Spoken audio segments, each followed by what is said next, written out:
John Dewey was born on October 20th, 1859, in Burlington, Vermont, a small New England town, and this was the same year that Charles Darwin published The Origin of Species.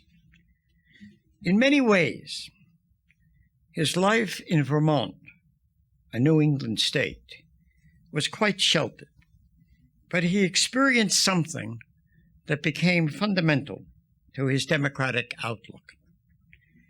This was a time when many American small towns were self-governed, where the town meeting was still a very vital institution. The town meeting was a place where all citizens in the community could come together to democratically discuss and decide political issues of common concern. Long before Dewey was born, Thomas Jefferson was worried about whether the spirit of deliberation and citizen participation that he took to be so vital for Republican democracy would flourish in America. He argued, this is Jefferson, that local wards, local councils, what he called little republics, are essential in order to keep real democracy and active participation alive. And Dewey knew what Jefferson meant because he directly experienced this experiment in citizen participation. He never forgot the lessons that he'd learned when he was growing up. Dewey always stressed the everyday democratic practices of ordinary people. Democracy for Dewey was primarily an ethical way of living. When he was 80 years old, he reflected on his own early experience, and he wrote the following, I quote him, "Democracy is a way of personal life, controlled not merely by a faith in human nature in general, but by a faith in the capacity of human beings for intelligent judgment and action if proper conditions are furnished." Still quoting John Dewey, as you can see, "I have been accused," he said, "more than once, and from opposed quarters, of an undue utopian faith in the possibilities of intelligence and in education as a correlate of intelligence." But he wrote, "At all events, I did not invent this faith. I acquired it from my surroundings, as far as those surroundings were animated by a democratic spirit." For what is faith in democracy? But in the role of consultation, of conference, of persuasion, of discussion, in the formulation of public opinion, which in the long run is self-corrective, except a faith in the capacity of the intelligence of the common man to respond with common sense to the free play of facts and ideas which are secured by effective guarantees of free inquiry, free assembly, and free communication. Close quote. Now, there's a great deal, a lot packed into this statement. And to understand the richness of what Dewey is saying, I think we need to consider how Dewey became a philosopher and certainly a leading social thinker of his time. Dewey went to college at the University of Vermont, but he was still unsure of what career to pursue. And he actually taught high school, secondary school, for a brief period after college.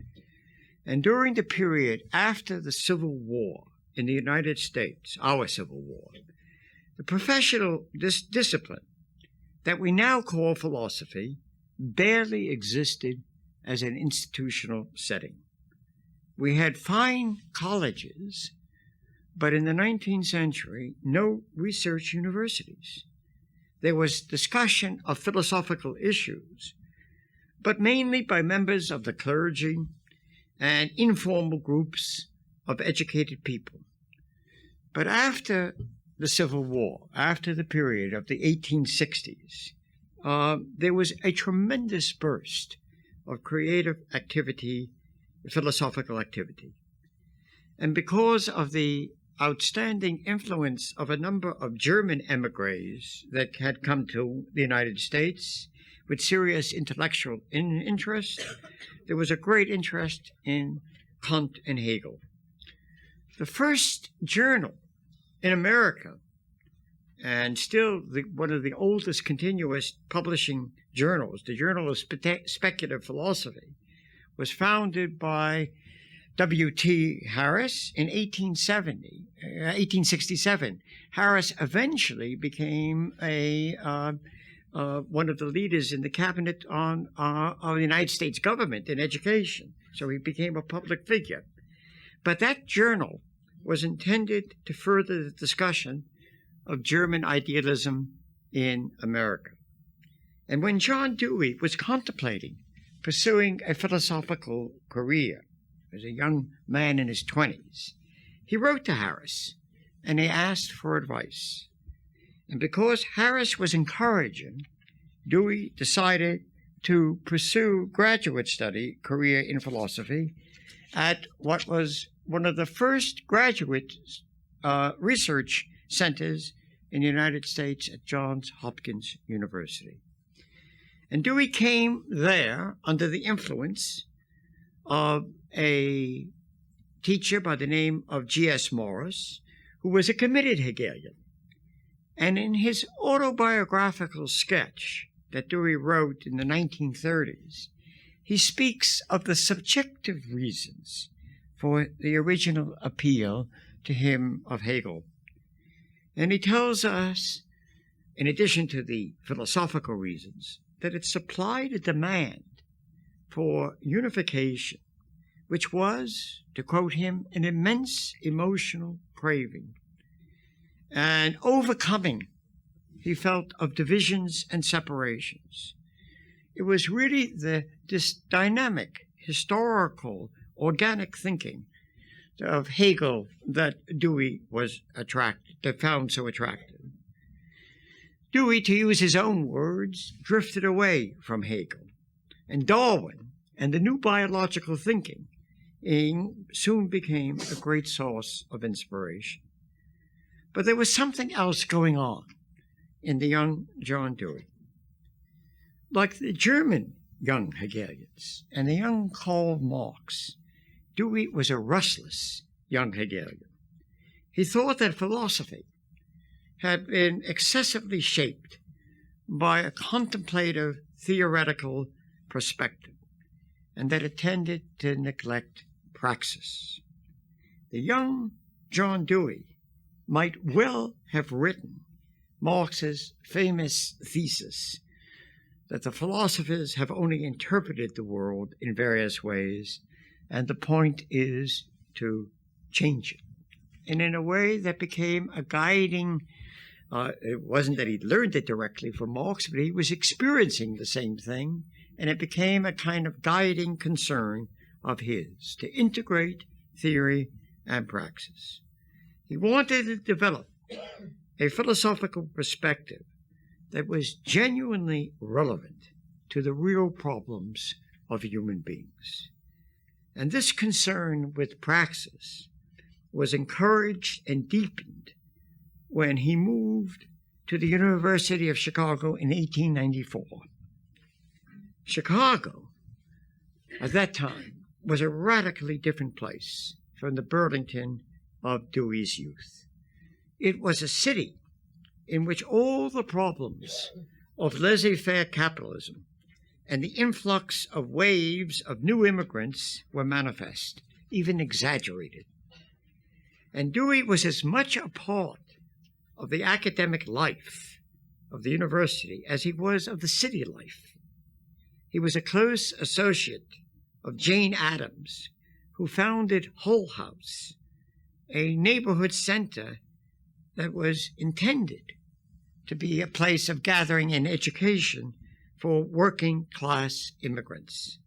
So in addition to his academic courses at the University of Chicago, Dewey mingled with and taught these immigrant workers.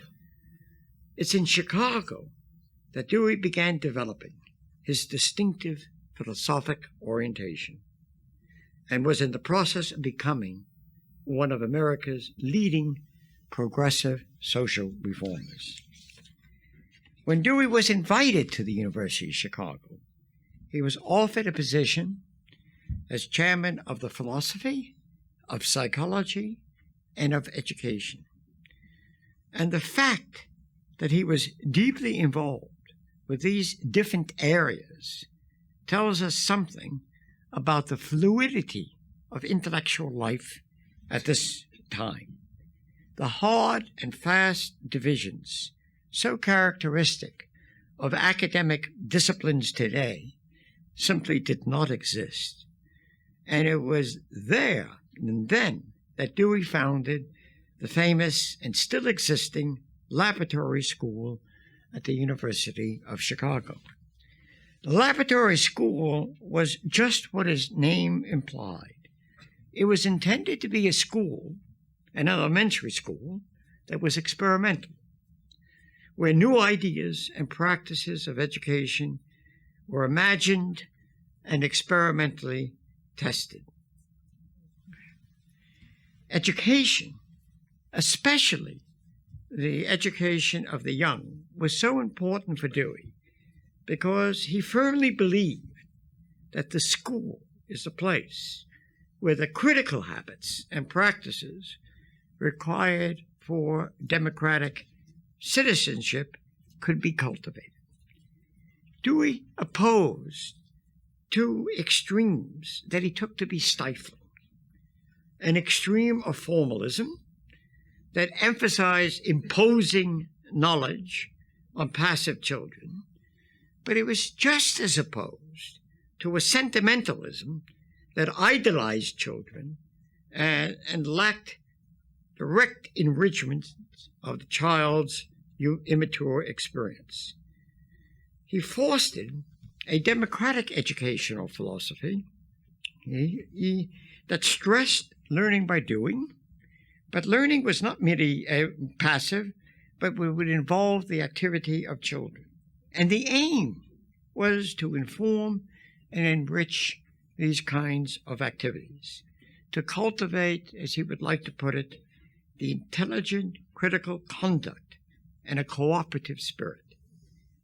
Dewey always thought that his educational ideas were integral to his general philosophic outlook. And as I've suggested, Dewey objected to an excessive emphasis on philosophy as mere contemplation or pure theory. Much of modern philosophy, he felt, was caught up in dealing with artificial problems, epistemological issues, what is sometimes called the problems of philosophers, which he contrasted with the problems of men. That became the title of one of his books. And he coined the phrase, the spectator theory of knowledge, and argued that too much of the philosophical tradition had been obsessed with ocular metaphors, as if knowing was simply a type of passive seeing, physical or mental. And like his fellow pragmatists, he really sought to bring about a sea change in philosophy, one that focuses attention on the agents, on the individual agent's perspective and our social normative practices, the ways in which we are continually involved in experimental transactions. He challenged both atomistic empiricism and intellectualist rationalism. He argued that many philosophers had distorted our lived experience. Experience is not merely subjective, nor is it simply a mode of knowledge. Experience, as Dewey thought about it, has both a temporal and spatial span. It involves a dynamic transaction between the organism and its environment. Experience can be, and this is what he always urged, experimental and funded, enriched, with enriched meaning. Experience, as he conceived of it, is continuous with the rest of nature. He objected to what he called the quest for certainty, which he took to be intimately related to a quest for security, an escape from the unexpected contingencies and problems of everyday life. He thought that philosophers had been so preoccupied with problems of knowledge that they distorted the very character, variety, and richness of human experience, including aesthetic and religious dimensions of experience. He argued that many philosophers described experience in a completely artificial manner, as if experience were merely subjective. On the contrary, experience involves constant active transactions with the world. It's dynamic and changing. It involves suffering and activity. It has a dynamic temporal and spatial dimension. And he developed an idea of inquiry with concern with problem solving. What Dewey was working out is what he called a reconstruction of philosophy, not its destruction or its deconstruction. And he argued that the great lesson of Darwin was to teach us that human beings are part of nature and always involved with nature. There's no ontological gap, no sharp break between man and the world, between experience and nature. And Dewey was in the process of developing a robust evolutionary naturalism, an evolutionary naturalism that stresses the emergent continuity between human beings and the rest of nature. He opposed all forms of scientism, materialism, reductionism, and what has been called by one philosopher bald naturalism. Where many philosophers claim that there were sharp and fixed epistemological and metaphysical dichotomies between mind and body, between the physical and the mental, between reason and emotion, Dewey argued there are only dynamic, changing, functional distinctions. He was suspicious of the ways in which philosophers tend to reify or to eternalize reason and introduce a sharp dichotomy between reason and emotions. He preferred to speak about intelligence rather than reason, because intelligence, as he thought about it, consists in a dynamic set of skills and practices which include imagination, deliberation, and reflection. Philosophy by itself does not solve concrete problems, but it has a vital function, he believed, and I believe, in providing an orientation and guidance in dealing with the conflicts and problems of everyday life. He characterized his philosophical orientation as experimentalism, and he felt that in the modern world there had been a cultural lag where thinkers had failed to learn the great lessons of the experimental sciences that opened us to a more dynamic and flexible way of thinking about morals and politics. Inquiry, as he conceived of it, is a process, not primarily an end result, a set of social practices in which there is always creative activity and experimentation. He not only questioned the quest for certainty, but also found what philosophers will call foundationalism, the idea that there are some basic, incorrigible truths that can serve as the foundation or building blocks for all knowledge. Inquiry in any field, science, ethics, politics, does not have absolute beginnings or endings. It is, he argued, like many of the best pragmatists, a self-corrective activity that can call into question any claim, although not all at once. Of course, inquiry functions against a background of experience and prejudgments that we take for granted and do not question. But in the course of inquiry, we may question even this background knowledge. Our norms and our values are themselves rooted in social practices that can be revised. Dewey shares with the other pragmatic thinkers a commitment to fallibilism. And fallibilism is not just a variety of skepticism or relativism. As a fallibilist, Dewey emphasized the role of the community of inquirers as a court of appeal for testing and refining a hypothesis. All validity claims in any domain need to be submitted to public, open discussion and free inquiry.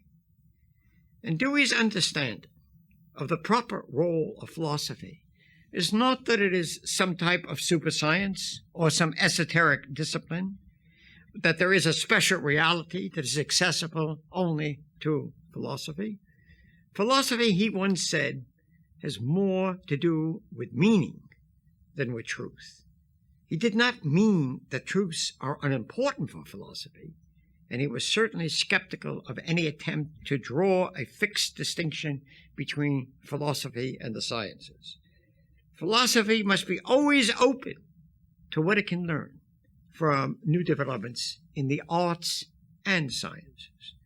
But an essential function of philosophy is critique. And in my opinion, that the term pragmatism associated with thinkers like Dewey and others tends, at least in the popular press and imagination, tends to underemphasize this which Dewey took to be the most vital aspect of it. It's that it has a function to be more imaginative and to criticize what is actually taking place. But critique is not merely negative. It must imaginatively project ideals that can effectively guide us in our ethical and political lives. Critique must always be sensitive to the disparity between our ideal aspirations and the actual state of affairs, and it must focus its attention on the practical ways of social reform that will confront real social injustices. And it must always be rooted in the concrete context if it is to be effective. He wrote, "Criticism is not a matter of formal treatises or published articles or taking up important matters for consideration in a serious way. It occurs whenever a moment is devoted to looking to see what sort of value is really present, and whether instead of accepting a value object wholeheartedly, being wrapped by it, we raise even a shadow of a question about its worth, or modify our sense of it by even passing estimate of its probable future." By the turn of the 20th century, and through its early decades, Dewey became really America's leading progressive public intellectual. Dewey was not a charismatic figure. He was, as a matter of fact, a very dull lecturer. And there are even stories about students falling asleep during his lectures. His prose was frequently woolly and extremely diffuse. So it wasn't his brilliant rhetoric that caught the imagination and spoke to so many people in the academy and outside the academy, in so many fields of knowledge. He had this ability as well to speak to common citizens. It was much more the force of his ideas. For Dewey had a gift and a power to articulate a vision and an orientation that I think spoke profoundly to his public audience. He, in my opinion, expressed what is best, not what's worst, in the American tradition, from Jefferson to Emerson to Whitman to William James. A deep belief in the potentialities of democracy and of human beings. A steadfast democratic faith in the capacity of ordinary people to develop the type of intelligence to participate in shaping their lives. He consistently rejected the extremes of despairing pessimism and naive optimism. But he did believe that with creative intelligence, with the courage and hard work, we can ameliorate social injustices and enrich human experience, and we can make life more meaningful. He advocated and practiced a form of immanent critique, a form of critique rooted in concrete situations, but which make us sharply aware of the disparity between ideals and ends in views and the deficiencies of existing realities. He was skeptical of the idea of total revolution. Rather, he was a champion of what he called radical reform. And he always insists on the continuity of means and ends. Means and ends interpenetrate, and we can only achieve democratic ends, he believed, by democratic means. And for all his rootedness in the American tradition, he was a cosmopolitan thinker. He traveled throughout the world, from Russia to Japan to China to Turkey to Mexico. He actually spent 2 years in the teens of the 20th century teaching in China.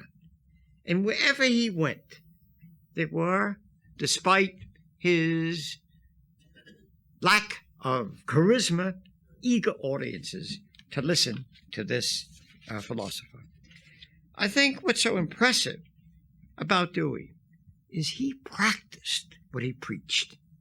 He not only continued to produce weighty philosophical books, but he was committed. He was a committed social activist. There is scarcely a progressive institution founded during his life in the United States that he did not help to support. And ranging from the creation of my own institution, the New School for Social Research, to the American Civil Liberties Union. And when he felt that civil liberties of some individual were being violated, even when he had radical disagreements with the ideas that were being expressed, he publicly protested. He was scandalized, and one of the first Americans to be scandalized by the Soviet purges in the early 1930s. When Trotsky was exiled in Mexico, Dewey was asked to chair a commission of inquiry about the charges brought against Trotsky and his son. And although he received threats to his life and was vilified by the official Communist Party members and sympathizers, he interrupted his intellectual work. This is in his 70s. He's to accept the work as chair of the Commission of Inquiry that ultimately exonerated Trotsky of the crimes that Stalin had trumped up against him. And after, this is so typical of Dewey, he chaired the commission that exonerated Trotsky. He nevertheless engaged in a sharp debate, intellectual debate that was published with Trotsky about the meaning of democracy. Frequently, as thinkers grow older, they tend to become more conservative. But Dewey actually became more radical, especially during the years of the Great Depression. He attacked what he called the old individualism and the outdated liberalism that had become a defense of the status quo. Dewey was brutally realistic about the way in which a corporate business mentality was corrupting what he felt the democratic practices. And he identified himself even for a time with democratic socialism and called for correcting the economic abuses of unfettered capitalism. Now, I have sketched this portrait of the life and work of John Dewey, not just because I want to inform you about it, but because I want to address directly what I take to be his contemporary relevance.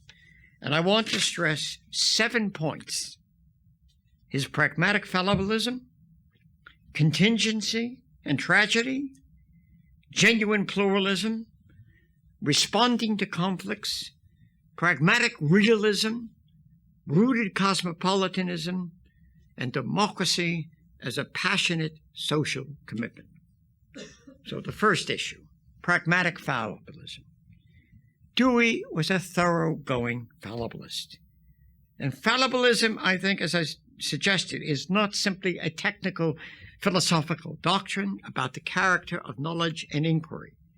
As Dewey understood it, it involves and requires a complex set of skills, habits, and virtues. There is no validity claim, nothing I claim, in the realm that is immune from criticism, modification, and critique. Fallibilists are critical of the quest for absolute certainty and the belief in incorrigible foundations. And it's because we're finite, fallible human beings, it's important to cultivate those public spaces and communities in which there can be free and open discussion of all relevant issues. Inquiry, as I've indicated, for Dewey and for the other pragmatic thinkers, is a self-corrective process. We can never achieve a kind of absolute knowledge. We can never be absolutely certain of our claims. A fallibilist orientation, this is why it's very demanding, requires a willingness to listen, to really listen to different and opposing views with a kind of hermeneutic sensitivity and a generosity in which we make a serious attempt to find and to understand what strikes us as alien and strange. Taking fallibilism seriously, incorporating it into our lives, is extremely demanding. And furthermore, fallibilism is compatible with a strong commitment to the ideals that we cherish. Dewey knew that there's something about human beings in which there is a deep craving for absolutes, for simple dichotomies, for rigid certainties, especially in times of perceived crisis.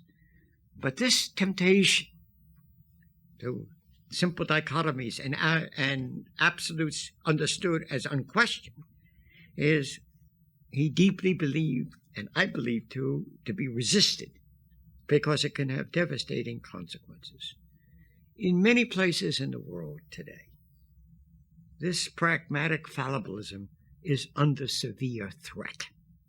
But I believe that Dewey's message for us today is to passionately commit ourselves to the defense and institutionalism of this kind of fallibilism.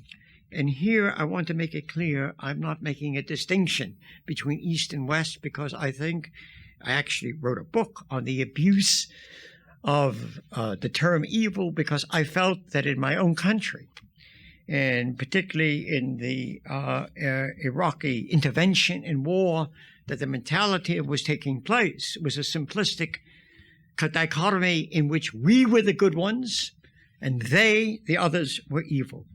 I think when you think in such terms, it's always politically and ethically dangerous. The second point I want to talk about, which I think is relevant to us today, is contingency. Traditionally, many philosophers have been primarily concerned with that which is eternal and necessary, or presumably eternal and necessary. A classic understanding of philosophy has been that philosopher aspires to a God's eye point of view. to view the world sub species aeternitatis. Dewey, of course, rejected this conception of philosophy. But one of his deepest reasons is that philosophy tended to neglect the real contingency, unpredictability, uncertainty that we confront every day in the world. And he claimed that contingency is an inescapable, generic feature of human experience.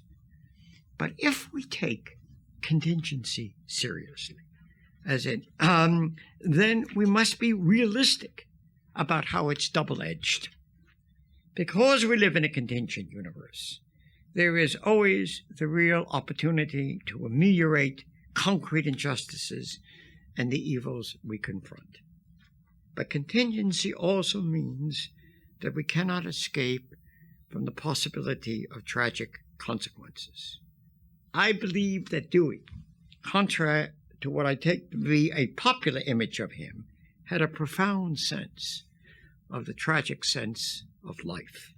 And he experienced personal tragedy in his own life in the death of two of his children. He knew that there are always inevitable disappointments that we face. In Human Nature and Conduct, he wrote, "When the future arrives with its inevitable disappointments, as well as its fulfillments, and with new sources of trouble, failure loses something of its fatality, and suffering yields fruits of instruction, not bitterness. Humility is more demanded at moments of triumph than those of failure. For humility is not caddish self-deprecation. It is a sense of our slight inability, even with our best intelligence and effort, to command events, a sense of our dependence upon forces that go their own way without our wish or plan." That's Dewey. It can be extremely difficult to live with contingency and insecurity. We are always tempted, I think, by all sorts of ways to ignore or to escape it. But Dewey called for a realistic confrontation with contingency and a genuine practical and theoretical humility about the importance and limitations of facing these contingencies with honest intelligence. Pluralism, the third point I want to stress as being relevant for us. Pluralism is a term that has taken on many different meanings today. And until the 20th century, it's not a term that played a significant role in philosophy. It was William James was one of the first to dignify the term when he entitled one of his last books, A Pluralistic Universe.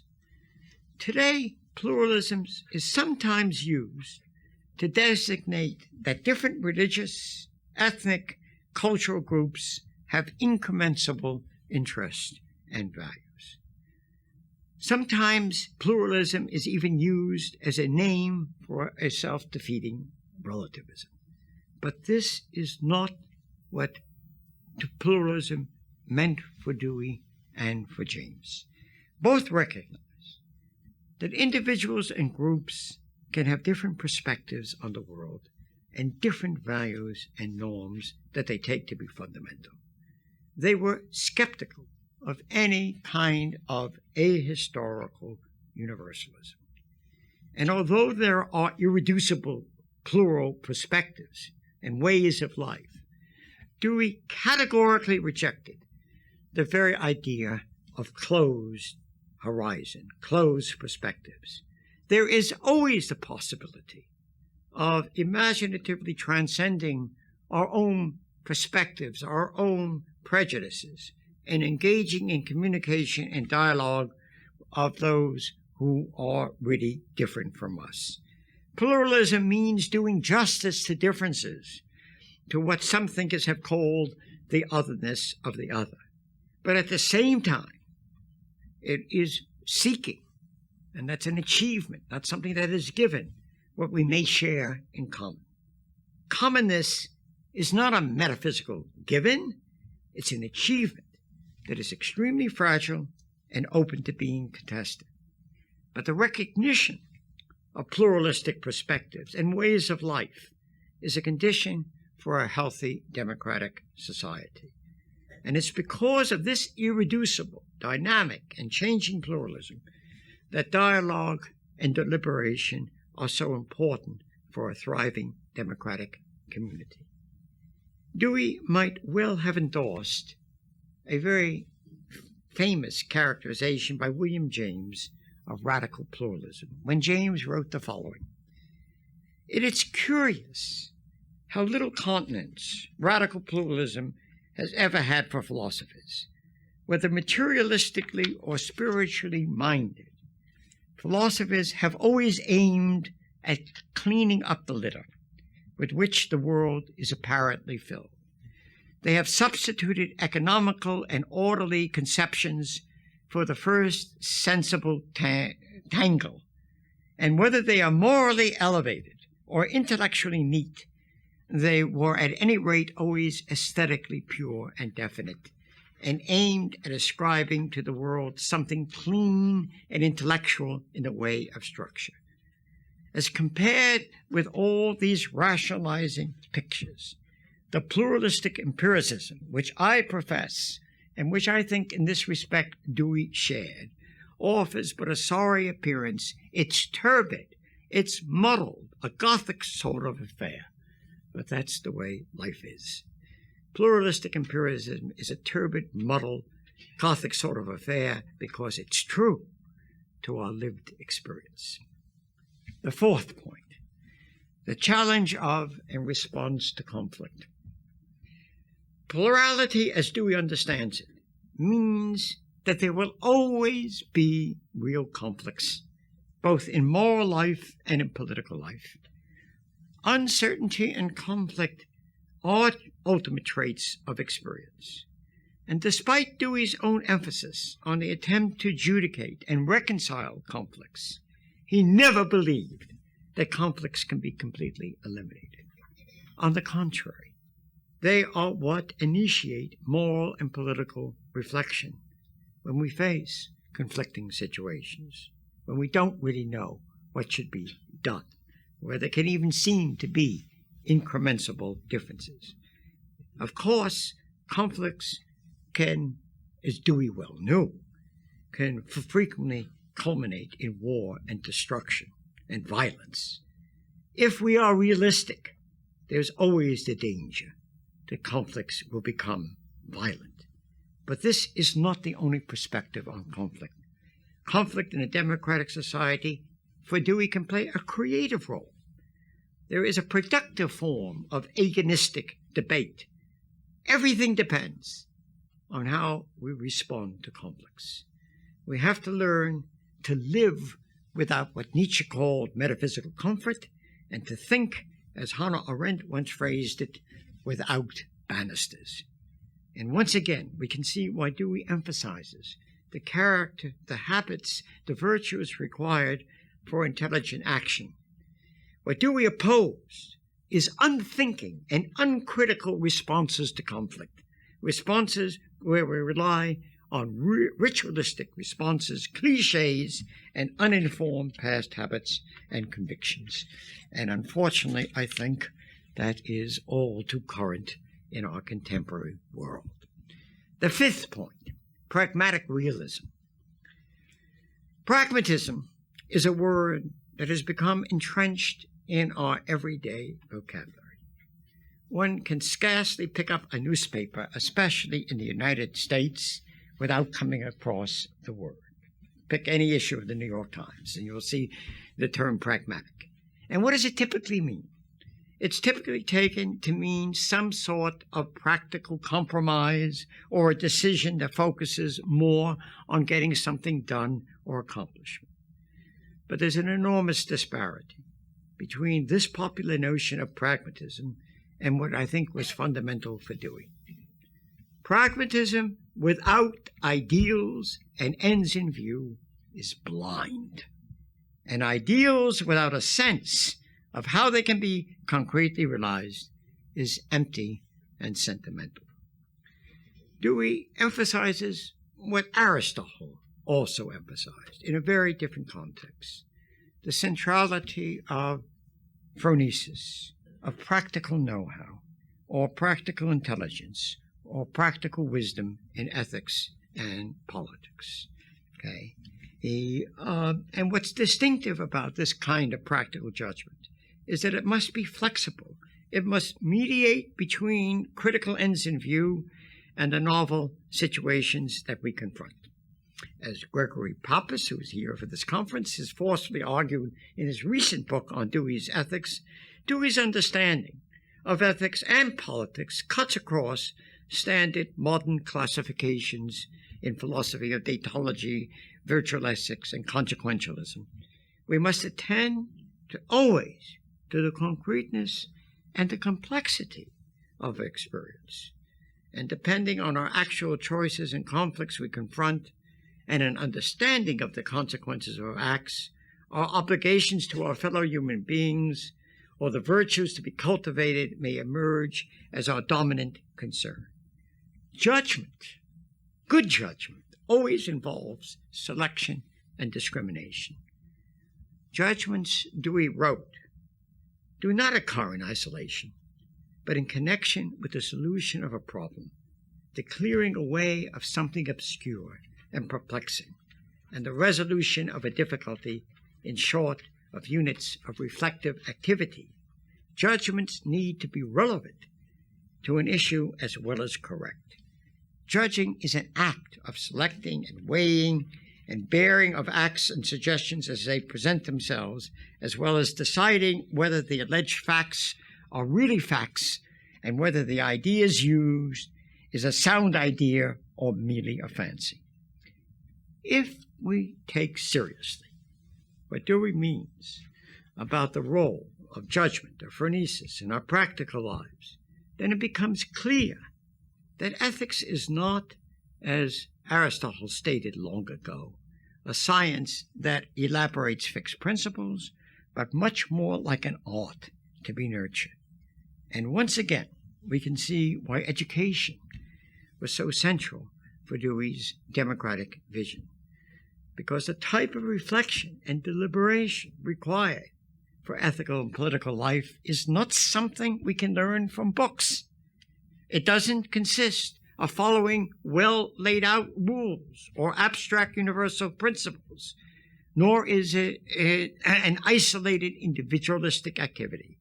It is socially formed, and it requires the development of critical habits to prepare us for unexpected contingencies with practical judgments. This is one more reason why I think that Dewey is so relevant today, because with the world speeding up as it has, with unexpected contingencies, with new kinds of changes, that you can only function if you have flexible critical habits, or one should only function with those.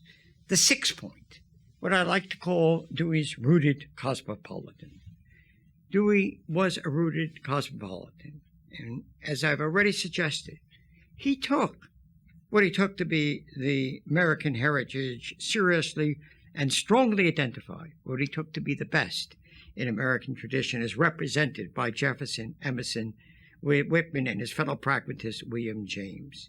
He was committed to the ideal of an open universe where human beings can intelligently respond to the conflicts and help to shape them, although never fully in control. And he took this to be an ideal deeply rooted in the best of the American experience. At the same time, Dewey remained a sharp critic of the deficiencies, the failures, the brutalities of American society. He was never parochial. In The Public and Its Problems, he spoke about the search for a great community, and he distinguishes the social idea of democracy from political democracy as its system of government. Of course, they are interrelated, and the idea of democracy remains barren and empty unless it is concretely established in human everyday relationships. But the idea of democracy is not bound to territorial restrictions. He wrote, "The idea of democracy, in its wider and fuller idea that can be exemplified in the state even at its best, to be realized, cannot be, to be realized, it must affect all modes of human association." Today, the problems of globalization, especially our economic independence, have become extremely acute. So acute, it's in your papers today. And one of the most pressing and difficult problems that we confront is not only how to think and how to institute, dealing with these issues, but how to institute global democratic practices. It's not even clear that we have a clear picture of what this means. How are we to do justice to a democratic cosmopolitan aspirations, and at the same time we vitalize local communal life? I raise this as a question because I don't know the answer to it, but I believe it's the most vital question that we face in a kind of the interconnected political world that we live in today. And I have little doubt that if Dewey were alive today, he would consider this to consider one of our most urgent and complex problems. How, in some ways, not just to be economically independent, so that factors and people making decisions that have nothing to do with us can daily affect our lives, but how to bring all this under some type of global democratic control. Finally, the point I want to mention is democracy involves a kind of passionate commitment. Talk about democracy today has become cheapened and cliched. Democracy is one of those terms that can and has taken on almost any meaning, simply from meaning just free elections, even if they are thoroughly corrupt, to unregulated free market economy, even if it has devastating consequences. Our notion of democracy and talk about democracy has become extremely thin. But Dewey, who returned over and over again for almost 60 years to rethinking the meaning and practice of democracy, sought to thicken it in our understanding of democracy.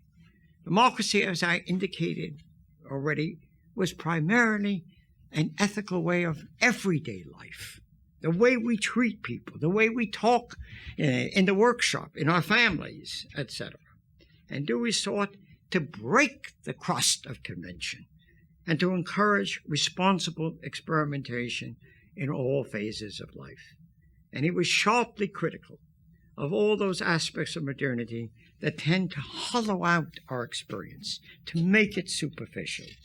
He was motivated actually by a strong aesthetic ideal. I think this is frequently neglected, how much he was influenced. People think of pragmatism, practical as being antithetical to the aesthetic. But Dewey was motivated by a very strong aesthetic ideal of enriching the consummatory phases of experience, of making our experiences more vital, with greater emotional integrity. And he believed that this is an ideal that ought to encompass all human beings, not just a special class. He wrote that the moral prophets of humanity have always been the poets. Art has been the means of keeping alive the sense of purposes that outrun evidence and of meanings that transcend indurated habit. That's another quotation from Dewey. But Dewey knew that democracy, as he envisioned it, takes work, hard work, and constant work. Democracy is under threat of becoming hollow and meaningless. And this is why Dewey encouraged us to be passionately committed to furthering democratic practices. Creative democracy is always a task before us, one of my favorite kinds of quotations from Dewey. It involves new struggles for social injustice and vigilance. And radical democracy, which was Dewey's own term, is not a static ideal. It is a never-ending dynamic process And I believe, he believed, and I believe, it's always threatened by inertia and indifference. Democracy is that form of life that we have to always recreate in imaginative ways. So what then, in sum, is the relevance of Dewey for us today? I believe that we must try to do in our own time and for our future what Dewey tried to do, and sometimes, to be honest, failed to do for his time. There are always new contingencies, new conflicts, and new problems to be confronted. I think it just would violate the spirit and the letter of his experimentalism to think that we could turn to him or to his writings for solutions to our problems. They are our problems, and they are new problems. But I also firmly believe that what Dewey articulated in his pragmatic fallibilism and realism, his sense of radical contingency, his rooted cosmopolitan, and his unwavering commitment to democracy and a democratic faith is under very serious threat today. All over the world, we're witnessing the emergence of new forms of violent fanaticism. Pluralism, instead of being a source of enrichment, frequently degenerates into violent conflict. Sound bites and catchy sloganeering frequently have greater persuasive power than intelligent reflection. Economic globalization shapes our lives in every part of the world in unpredictable ways. But real global democracy still seems to be a remote utopian ideal, because there are so many ominous threats to this principled, pragmatic, democratic vision that Dewey articulated and practiced that I believe he is still vitally relevant for us today as a source of inspiration and guidance. Thank you.